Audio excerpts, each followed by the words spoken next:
My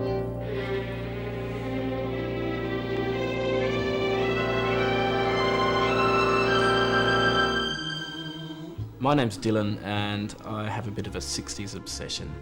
I have spent a lot of time creating an environment to live in that I believe sort of authentically captures the essence of 60s interior design. I think it's really important to create a really nice space for yourself to live in. It says a lot about you as a person. I moved into this house and it was cream. Every surface was cream. Carpet sort of stank, and I knew something had to be done. And several years down the track, it's sort of almost perfect. There's still a few details that I'd like to, keep working on, finish off properly. But it's a living project. I remember a few years back in Melbourne, I was sort of shopping around in lots of second-hand furniture shops, and I came across these light fittings that I saw and I thought, wow, they're great. So I suppose a lot of the stylistic, aesthetic choices I've made have sort of flowed on from those light fittings. I got a lot of these sort of ideas from various books and things that I've found in op shops about 60s home design and interior design, and watching movies from the 60s. But it's more than just that as well, like the music. It's kind of the whole era generally sort of appeals to me. Where do you stop, really? A lot of the things that I really love and have collected over time I've inherited from my grandparents.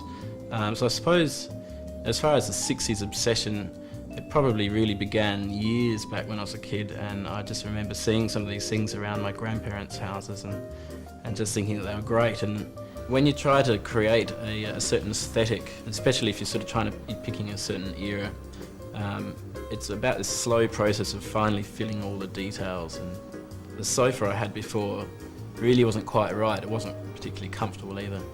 And then my dear Nana moved out of her older house, and suddenly this sofa that I'm sitting on now came up for grabs, and I just knew I had to have it. It's brown Berber, it's very 60s, it's low, and it's funny when you bring something in to this room, you just suddenly know, oh, it's perfect. Like the dimensions, the proportions, everything about it just fits. Some people are kind of surprised that I would put so much effort into creating a space like this to live in, but generally the reaction is sort of, wow, you've really decked this place out. It's quite a pad. I also have an obsession with Triumph motor cars.